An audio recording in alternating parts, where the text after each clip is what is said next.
Good afternoon. Thank you for attending today's Eastman Kodak first quarter 2022 earnings call. My name is Bethany, and I will be your moderator for today's call. All lines will be muted during the presentation of the call. I would now like to pass the conference over to our host, Paul Dills. Please go ahead. Thank you, and good afternoon, everyone. I am Paul Dills, Eastman Kodak Company's Chief Tax Officer and Director of Investor Relations. Welcome to Kodak's first quarter 2022 earnings call. At 4:15 p.m. this afternoon, Kodak filed its Form 10-Q and issued its release on financial results for the first quarter 2022. You may access the presentation and the webcast for today's call on our Investor Center at investor.kodak.com. During today's call, we will be making certain forward-looking statements as defined by the Private Securities Litigation Reform Act of 1995. All forward-looking statements are based upon Kodak's expectations and various assumptions. Future events or results may differ from those anticipated or expressed in the forward-looking statements. Important factors that could cause actual events or results to differ materially from these forward-looking statements include, among others, the risks, uncertainties, and other factors described in more detail in Kodak's filings with the U.S. Securities and Exchange Commission from time to time. There may be other factors that may cause Kodak's actual results to differ materially from the forward-looking statements. All forward-looking statements attributable to Kodak or persons acting on its behalf apply only as of the date of this presentation and are expressly qualified in their entirety by the cautionary statements included or referenced in this presentation. Kodak undertakes no obligation to update or revise forward-looking statements to reflect events or circumstances that arise after the date made or to reflect the occurrence of an unanticipated events. In addition, the release just issued and the presentation provided contains certain measures that are deemed non-GAAP measures.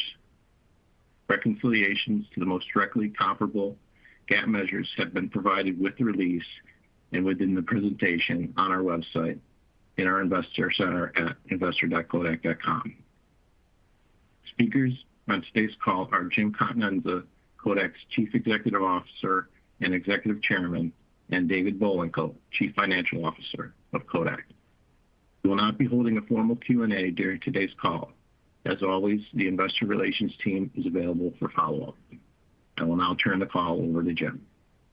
Welcome, everyone, and thank you for joining the first quarter investor call for Kodak. We started 2022 with a strong balance sheet, including $309 million of cash and cash equivalents as of March 31, 2022. We are building off the success of 2021. Our revenues increased by $25 million or 9% compared to the prior year quarter, which demonstrates our commitment to our customers in the midst of a challenging economic environment. When excluding the impact of foreign exchange, revenue increased $35 million or 13% compared to the prior year quarter. This is following a growth year in 2021. We are recognizing a strong growth in our print businesses, including Kodak Sonora process-free plates and Kodak Prosper annuities, and overall volume increase in our businesses. During the first quarter, volume of Sonora process-free plates grew by 24%, and the annuity revenue for Prosper improved by 2%. We continue to navigate through the ongoing global impact associated with COVID-19 pandemic, the war in Ukraine, and other global events. The company is experiencing supply chain disruption, shortages in distribution, materials, and labor, and increased cost of distribution, materials, and labor. We have implemented numerous measures to mitigate these challenges, including increasing safety stock materials, increasing lead times, and implementing pricing actions. Despite the above shortages and cost increases, we have taken unprecedented steps to ensure supply for our customers. Our long-term strategy continues to focus on our core competencies in print, advanced materials, and chemicals, turning the business to focus on innovation, growth, and profitability. We remain committed to continued innovation in digital print, including the revolutionary new Kodak Ascend digital press, which is aimed at the retail point of purchase and packaging market. As discussed on our last call, we are working on new initiatives within our AMC group to leverage our deep expertise in chemistry and strengths in layering and coating on multiple substrates that come from over a century of experience in film manufacturing. These new initiatives are in various stages of commercialization and include EV, energy storage battery, material manufacturing. We have started coating substrates for EV and energy storage materials. We will continue to apply our extensive expertise to produce coated substrates in the U.S. Light blocking technology. We plan to commercialize a carbonless fabric coating branded Kodak. The product is designed to offer superior light management properties and coating capabilities with an unmatched range of fabrics. Transparent antennas. We are leveraging our proprietary technologies in high-resolution printing to manufacture custom transparent antennas for the automotive and other applications. Reagent manufacturing. As we continue to leverage our trusted brand and expertise in chemicals, we have started the construction of an approximately $20 million lab and manufacturing facility to produce reagents for healthcare applications. We will now turn it over to Dave to discuss the first quarter 2022 financial results. Thanks, Jim, and good afternoon. Before we get into the details for the quarter, I would like to make a few general comments. The company's performance for the first quarter reflects the results of strategic efforts we have taken based on our long-term strategy. This is evidenced by revenue growth that we have reported. However, the ongoing global impacts associated with the COVID-19 pandemic, the war in Ukraine, and other global events continue to impact the company's operations. The company is experiencing supply chain disruptions, shortages in materials, and shortages of labor. Costs for labor, material, and distribution are rising rapidly as well. We have implemented numerous measures to mitigate these challenges, including increasing safety stock on certain materials, increasing lead times, providing suppliers with longer forecasts of future demand, certifying additional sources of substitute materials where possible, and implementing pricing actions. These countermeasures are providing us the opportunity to continue levels of supply to our customers. I will now share details on the full company results, operational EBITDA, and cash flow results for the first quarter. Turning to slide 7, as we reported in our earnings release for the first quarter of 2022, we reported revenues of $290 million compared to $265 million in the prior year quarter, for an improvement of $25 million. On a constant currency basis, revenue improved by $35 million. On a U.S. GAAP basis, we reported net loss of $3 million for the first quarter compared to net income of $6 million in the prior year quarter. The 2022 and 2021 first quarter results include expense of $3 million and $1 million respectively, related to changes in the fair value of embedded derivative liabilities. The first quarter of 2022 also includes income of $4 million related to non-cash changes in workers' compensation reserves. Excluding these current and prior year items, loss for 2022 was $4 million compared to income of $7 million in the prior year quarter.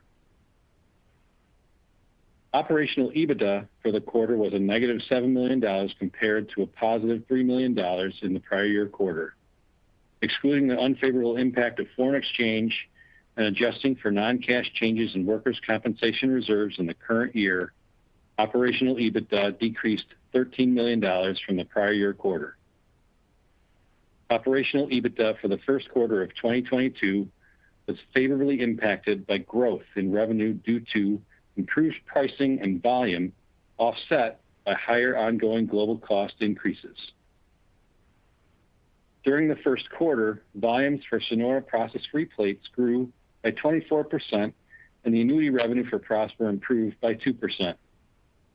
We continued to invest in our core competencies and future growth areas of UltraStream and advanced materials and chemicals.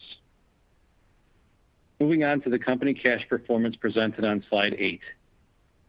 The company ended the first quarter with $309 million in cash and cash equivalents, a decrease of $53 million from December 31st, 2021. As presented on the bottom portion of the slide, excluding the prior year impact of net proceeds from refinancing transactions, funding of the letter of credit facility, and the effect of exchange rates on cash, the quarter-to-date decrease in cash and cash equivalents was $29 million, primarily driven by a use of cash from working capital. Cash used in operating activities was $43 million, driven primarily by cash use from net earnings of $21 million and cash used from balance sheet changes of $22 million, including a change in working capital of $10 million and a decrease in other liabilities of $13 million. Accounts payable increased by $31 million. Inventory increased by $32 million, and accounts receivable increased by $9 million compared to December 31, 2021. We used cash and working capital in order to strengthen our ability to supply our customers. We have increased safety stock on certain materials, increased lead times, provided suppliers with longer forecasts of future demand, and certified additional sources or substitute materials. Cash used in investing activities was $5 million in the first quarter, an increase of $4 million when compared to the prior year period. The increase is primarily attributable to increased capital expenditures as we invest in the growth areas previously described. Cash used by financing activities was $1 million in the quarter compared to cash provided by financing activities of $242 million in the prior year period. Cash provided by financing activities in the prior year period included $247 million of incremental cash after fees and expenses driven by the financial transactions announced on March 1st, 2021. Restricted cash at the end of the quarter was $65 million, an increase of $4 million from December 31st, 2021, mainly related to legal contingency collateral required outside the U.S. Restricted cash primarily represents cash collateral required under the new letter of credit facility, in addition to escrows to secure various ongoing obligations. We will continue to focus on alternatives to reduce restrictions on cash, and we view this as an upside opportunity for incremental liquidity for the company. Finally, we remain in compliance with applicable financial covenants. I will now turn the discussion back to Jim. Thank you, Dave. In summary, we continue to navigate through an unusual, challenging business environment and deliver overall growth. We also continue to see increase in customer satisfaction and market share in key print businesses, achievements which reflect the success of our ongoing strategy. As we stated, we plan to continue to focus on commercial print as well as a number of long-term growth initiatives in advanced materials and chemicals. We also continue to invest in product innovations. We at Kodak will continue to execute on our customer first and one Kodak model. Thank you all for attending the call and your continued interest in Eastman Kodak. Have a good evening. That concludes the Eastman Kodak first quarter 2022 earnings call. I hope you all enjoy the rest of your day. You may now disconnect your lines.